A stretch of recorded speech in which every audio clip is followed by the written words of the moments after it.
Okey, Assalamualaikum. Saya akan membentangkan portfolio review. Okey, dalam pembentangan ini, saya akan membentangkan kesemua kefahaman saya tentang subjek BBY 11504, Construction Value Estimation and Procurement. Okey, mula-mula sekali, subjek ini diajar oleh Encik Muhammad Fakrul Adli bin Abdul Razak. Ah, Subjek ini telah mengajar saya sebagai pelajar apa itu pengiraan, apa itu tender, apa itu procurement. Okey, subjek ini diajar secara face to face dan berada di bangunan FPTV, Fakulti Pendidikan Teknikal dan Vocational. Okey, subjek ini mengandungi 9 chapter yang perlu difahami. Setiap chapter akan berhubung kait dengan tender, procurement dan pengiraan. Okey, seterusnya saya akan menerangkan segala rumusan kefahaman saya tentang semua silibus pembelajaran 9 chapter ini. Okey, untuk chapter 1 ini, ini kesemua ini ialah subtopik dia. Chapter 1 ini dia lebih menerangkan apa itu tender, siapa yang membuat tender, kepentingan tender dan procurement yang terdapat dalam tender. Okey, kalau mengikut kefahaman saya, tender ini ialah suatu perjanjian antara dua pihak, klien dan kontraktor untuk melakukan suatu projek. Okey, seterusnya, yang semua ini ialah untuk subtopik chapter 2. Chapter 2 ini dia ialah melakukan pemilihan kontraktor. Jadi dia lebih kepada klien untuk memilih kontraktor yang terbaik. Okey, boundary project ini dia banyak kelebihan dia kerana ia dapat mengurangkan kos dan masa. Boundary project ni ialah ketika kita melakukan satu projek ini, tiba-tiba klien hendak membuat lagi satu projek. Jadi kita just perlukan gabungkan saja projek tersebut. Oleh itu kita dapat menjimatkan kos dan masa. Okey, untuk lakukan perundingan dan pembincangan ini, dia lebih kepada klien dan kontraktor untuk melakukan pembincangan sebelum dapat persetujuan tentang tender. Selain itu, chapter ini juga mengajar untuk kontraktor untuk melakukan pemilihan tender yang terbaik supaya dapat menguntungkan kontraktor. Okey, next. Okey, kesemua ini subtopik ini ialah untuk chapter 3. Okey, kalau mengikut kefahaman saya, chapter 3 ini dia lebih kepada memberitahu apa yang kandungan perlu ada dalam dokumen. Dan seterusnya, dia juga supaya klien dan kontraktor boleh mengenal pasti apa yang syarat-syarat yang perlu di dalam tender tersebut. Dan seterusnya, ia juga dapat memberitahu cukai yang perlu kita lakukan dalam setiap projek yang kita lakukan. Okey, next. Okey, kesemua ini adalah subtopik itu chapter 4. Dalam chapter 4 ini, dia lebih kepada melakukan pengiraan. Selain itu, dia juga memberitahu siapa yang akan melakukan pengiraan tersebut. Pengiraan yang dilakukan ialah seperti BOQ, Bill of Quantity.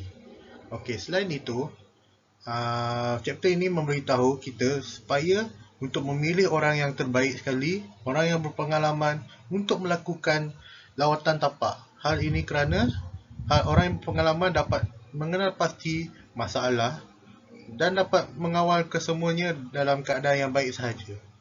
Okey, next. Okey, kesemua ini ialah subtopik untuk chapter 5. Kalau ikut kefahaman saya pula, chapter 5 ini dia lebih kepada perubahan sistem kerja dahulu dan yang sekarang. Kerana yang sekarang telah berubah kepada kesemuanya kepada atas talian. Seperti kerja yang berubah atas talian ni akan lagi memudahkan sesuatu kerja seperti melakukan pengiraan, melakukan analisis dan membuat spesifikasi dan membuat tender.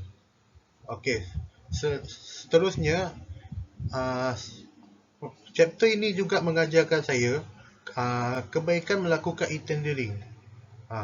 Hal ini kerana e-tendering ni lebih baik ketika pada musim pandemik ini, kerana musim pandemik ini tidak dapat melakukan pergaulan secara dekat. Hanya melakukan dalam atas talian saja dapat membuat satu tender. Okey, next. Okey, untuk chapter 6 ini, kesemua ni ialah subtopik dia. Untuk chapter 6 ni, mengikut kefahaman saya, dia mengajar untuk membuat strategi dalam pengurusan. Kerana strategi pengurusan ni, dia boleh membuat satu hubungan yang menjadi lebih baik. Dengan hubungan yang lebih baik itu, kita boleh membuat suatu projek ataupun satu kerja menjadi yang lebih bagus lah. Okay, next. Okay, kesemua ini adalah subtopik untuk chapter 7. Chapter 7 ni dia lebih kepada target kita untuk mendapat capaian spesifikasi dalam sesuatu projek, seperti masa, fasiliti semualah. Okey, selain itu, chapter ini juga menegaskan supaya klien memeriksa dulu projek yang lama, apa kekurangannya sebelum membuat projek yang baru. Hal ini kerana faktor-faktor yang disebabkan untuk projek lama bermasalah ataupun mendapat risiko, kita dapat kurangkanlah untuk projek yang baru. Okay, next. Okay, untuk chapter 8 ini, kesemua ini ialah subtopik dia. Chapter 8 ini mula sekali dia menilai tentang masa, kos dan performa. Yang kedua ialah dia menerangkan tentang pemilihan tim projek. Hal ini kerana tim projek ini terlibat dalam proses pembuatan tender. Oleh itu, dia meminta supaya tim projek ini dapat memenuhi aspek dan peranan masing-masing dapat dipenuhi. Hal ini kerana supaya setiap jawatan dapat melakukan tugasannya dengan sebaik mungkin dan secekap yang mungkin. Okey, untuk chapter 9 pula, ini semua ini ialah subtopik dia. Chapter 9 ni pula dia lebih pada risiko. Chapter 9 ni, mengikut kefahaman saya, dia mengajar saya cara untuk membuat strategi dalam pengurusan risiko. Selain itu, dia juga meminta saya untuk membuat analisa tentang risiko dan cara-cara mengawal risiko. Ini kerana pengawalan risiko yang terbaik dapat mengelakkan benda yang tidak diingini berlaku semasa di tapak projek. Okay, next. Okay, saya akan menerangkan tentang tugasan yang telah diberi selama tempoh sesi pembelajaran berlaku. Okey, semasa sesi pembelajaran berlaku selama 14 minggu ini, saya telah diberi 3 tugasan. Tugasan pertama perlu dilakukan secara berkumpulan. Tugasan 2 dan 3 perlu dilakukan secara individu. Okey, untuk tugasan pertama, tajuk utama dia ialah The COVID-19 Act and Contract in Construction Industry Review. Tugasan ini meminta saya supaya untuk mencari cara-cara dapat melakukan projek ataupun melakukan kerja pembinaan walaupun semasa pandemik COVID. Dari segi majikan, klien dan pekerja. Okey, untuk tugasan kedua ini, tajuk utama dia ialah Procurement Method in Construction Malaysia. Tugasan kedua ini minta saya untuk mencari procurement dalam pembinaan di Malaysia. Dia meminta saya untuk mencari dalam bentuk IBS, Design and Build, procurement yang tradisional, dan e-procurement yang dilakukan secara atas talian. Okey, untuk tugasan ketiga ini pula, tajuk utama dia ialah Tender and Procurement Process and Implementation for Construction Project during COVID-19 period. Untuk tugasan ini, ketiga ini, dia lebih kepada meminta saya untuk mencari cara untuk melakukan tender walaupun semasa pandemik COVID berlaku. Cara-cara yang dipelopori sangat membantu saya supaya dapat melakukan kerja di masa akan datang jika pandemik masih berlaku lagi. Next. Okey, saya akan menerangkan tentang grup projek dan keputusannya. Okey, untuk grup projek ini kami diminta untuk membuat ahli setiap kumpulan 4 atau 5 orang ahli.